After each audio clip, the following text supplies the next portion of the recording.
Hi YouTube, welcome back, and I hope you're having a lovely week so far.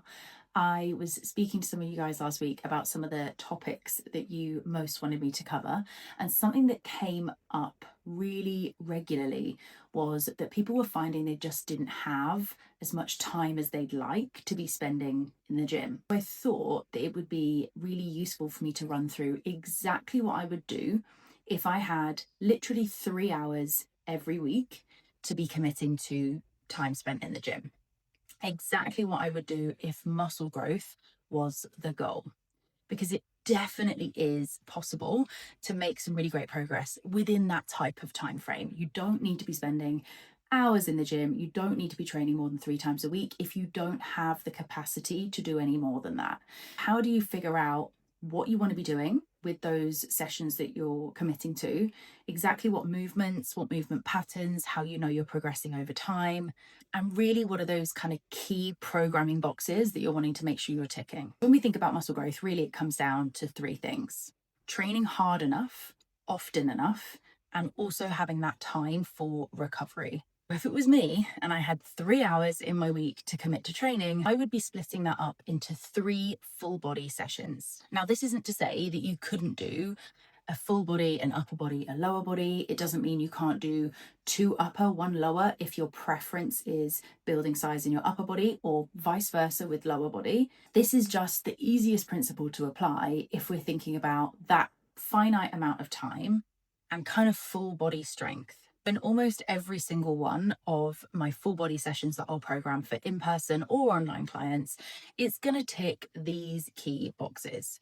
We're going to want a squat pattern for the glutes and the quads. We're going to want a hinge pattern for the hamstrings and glutes, a push for all of the muscles on this front part of the body, the chest, the shoulders, and a little bit of help from the tricep, and a pull movement, again, for the opposite, the muscles on the back of the body. So all of the muscles of the back and a little bit of bicep help there too. And finally, something for the core or some accessory work. Really, you can build any full body session around those key movement patterns. And if we're looking for that kind of total body approach, then really you're going to want to get to 10 working sets per muscle group per week as kind of that minimum, just to make sure that enough volume is there for that growth. We might use supersets. We might be able to bias particular muscle groups if we have some areas in mind that we want to pay more focus to. And I'm going to go into exactly what that might look like later on. Let's firstly look at that balanced full body approach where we're aiming to hit all muscle groups within that realm of 10 working sets per week. Now, I would almost always start with the most taxing movement first, your big compound lift. In this example, we're going to be doing a squat. But this could quite easily be a bench press, it could be a deadlift, anything where you're using multiple muscle groups, it's taking you a little while to recover from, and it kind of has a fairly significant load on your general nervous system and levels of fatigue. In this example, you can see that I'm ticking all of those boxes: the squat, the hinge, the push, the pull, and the core and accessory work towards the end. Because I'm really wanting to take a balanced approach to this, and I'm trying to get as much volume in as needed for optimal growth without overdoing it, I'm also adding in some different variations of my pushing and my pulling movements. We've got a horizontal push and a vertical push. Same thing with pulling, a horizontal pull and a vertical pull.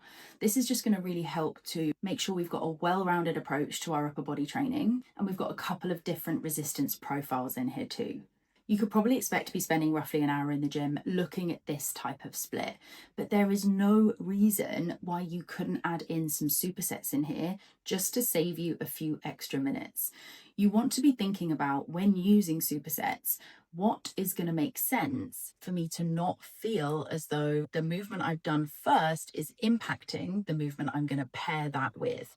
You probably don't want to do a Romanian deadlift targeting the glutes and hamstrings straight into a leg curl targeting the hamstrings, because in this case, you're going to find that the hamstrings have already been through quite a bit of fatigue and need that rest time. But if you wanted to pair, say, your Romanian with a bench press, we're thinking hamstrings and chest. There is no interference here, and arguably a really great use of time. The thing I would caution you on if you are using supersets is firstly to make sure that they're not interfering muscle groups that you're pairing together, but also that you do take a tiny bit of rest in between.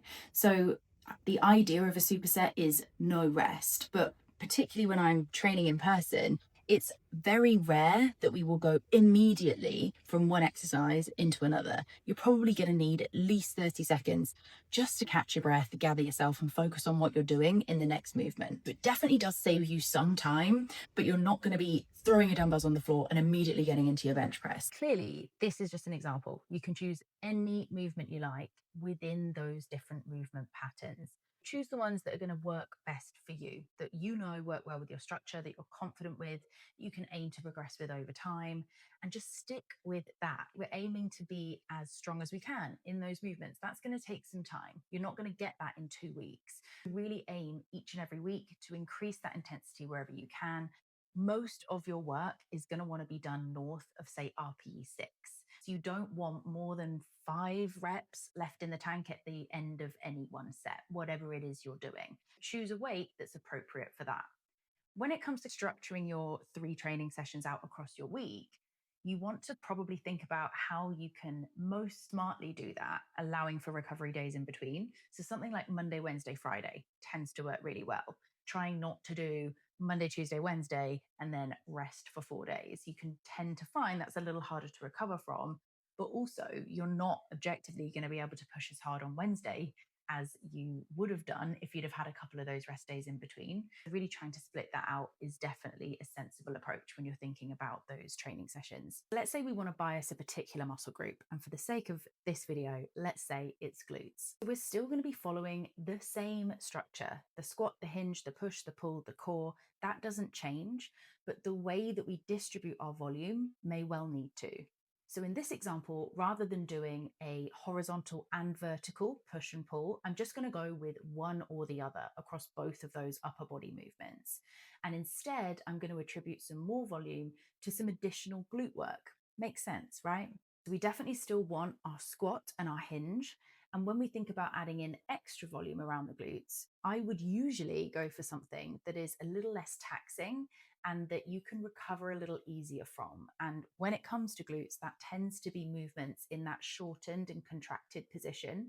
So things like a barbell hip thrust, a cable kickback, a 45-degree hip extension, anything where the glutes are kind of working the hardest at the top part of that movement. You can see in this example, I've added in that third glute movement after my squat and my hinge. In this case, it's a barbell hip thrust. And then towards the end, I've done my one push and one pull. I've got that bit of accessory work around the glutes. In this case, I've gone for a single leg cable kickback. With that, again, it's going to be less taxing than, say, a big barbell squat. And it's also going to be a better option for isolating that glute muscle in particular. So in this example, we're looking at kind of roughly 12 sets per week across the glutes if we were to use this kind of structure across all 3 days. And then your upper body is looking at more like 6 to 8 working sets every week. Again, that is more than enough to at least maintain. You may even build a little bit of muscle there, depending on how hard you're training and how long you've been training for, where you are in your training journey. Let's say you've used these templates and you've built out the 3 days that you're going to be following. I also wanted to give you a bit of a 4-week structure that you could follow or at least aim for when it comes to progressing. So when you're starting any new training plan, you will experience some extra soreness. You're going to find that you can't push to the absolute max from day one because you're still learning those movements, figuring out what setup works best for you, how you want to position yourself in that movement to make for the best execution. All of this is not something you're going to get immediately. I would actually use kind of week 1 of this new training split that you're entering into as a bit of a baseline. You're figuring out where we're starting from, probably keeping things roughly around RPE 7 or 3 reps left in the tank. So you're still training pretty hard, but you're not taking every single movement to failure. I would use that first week to inform where your true start point is and where you then want to be building from. Leave 2 or 3 reps in the tank. Figure out the right setup, the right piece of equipment to get that movement feeling right for you. Do you need lifting straps? Do you need extra stability? Maybe using a Smith machine rather than a freestanding barbell. Figuring out exactly how execution feels best for you. And then I would use that second week as my first building week, aiming to add a little bit of load or a couple more reps. Here, you're probably shooting closer to RPE 8 or 2 reps left in the tank. Week 3, I would do a similar thing that I did from weeks 1 to 2, in that I'm just trying to get an extra rep here, an extra kilo there. You're probably still roughly around that RPE 8, maybe RPE 9 on some of those movements where it's easier to push to failure. I'm thinking those kind of stable isolation movements in particular. And then week 4, you could be aiming for more like RPE 9. You're really solid in terms of your understanding of all of those movements, how you want to perform them, what your technique should look like. You've had those 3 weeks under your belt of incrementally trying to increase. Week 4, you could look at really trying to max out on most of those lifts. So a lot of your work could be done in that RPE 9 or 1 rep left type territory. Now, I don't usually program in specific deload weeks, or I at least don't preempt them. Deloads often happen quite naturally in that you tend to train a little bit less hard every now and again. You maybe get a cold or you're doing some traveling, meaning you can't get to the gym quite as often as you would usually. Maybe work's really busy, or you're generally just not feeling your best. Maybe it's the week of your period and you have to kind of drop the weight or general intensity of your sessions. Rather than preemptively programming in a deload week, it's much better to just go off biofeedback. It might be after 4 weeks of incrementally improving, trying to build reps, build strength as much as you possibly can, that actually it makes more sense to just make a couple of tiny tweaks to the way that you perform movements, maybe a slightly different variation here, a slightly different setup there. And then going back to that kind of week 1 type approach, just learning the basics again, getting everything in the right place, leaving a couple of reps in the tank, building from there.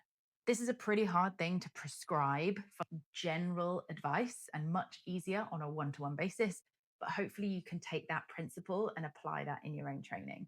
The best kind of advice that I can give you is to just listen to what your body is saying. If you feel like you've got another 2, 3, 4 weeks left of pushing and you feel great, fine, absolutely go for it. Equally, if you're starting to feel a little bit battered and bruised, you're not recovering as easily, you're really feeling like you're maxing out on everything and your kind of overall fatigue is pretty high, then it probably makes sense to take a bit of a deload and just drop a little bit of the volume, maybe take an extra rest day, but it doesn't need to be this scientific formula that you follow perfectly. To sum up, if you only have 3 hours a week, that is more than enough time to build some serious strength. Exactly how you split up those 3 sessions is largely going to be down to you and your personal preference in regards to the types of movements you're doing and the types of areas that you're wanting to bias comes to physique development. But hopefully these structures that I've laid out give you a good piece of groundwork that you can kind of create your own sessions from. And the overarching principles, regardless of what exact movements you use or the exact amount of volume that you attribute to each muscle group, remain the same. Choosing objectively sound movements for muscle growth, for hypertrophy, which again is going to be pretty individual to you, but something you feel stable in and something that you can really aim to progress with over time comfortably. Aiming for somewhere north of 10 hard sets per week per muscle group. Aim to alternate your training sessions with rest days. Work up to training very close to that failure point, progressing week on week. And please make sure you're writing this stuff down. With the best will in the world, you're not going to remember exactly what you did the last time you were in the gym across every single movement. You're going to have a log of this stuff somewhere, even if it's just in the notes app on your phone. But again, we're really aiming for just a little more each and every week without letting that form and technique piece slip, because that really is key when we're thinking about muscle growth in particular. And honestly, that's it. It does not need to be any more complicated than that. If you're doing all of those things, you will still build strength and muscle without living in the gym. I really hope this has been helpful. As always, if you've got any questions, drop them in the comments below. Remember to like and subscribe, and I will see you next time. Love you. Bye.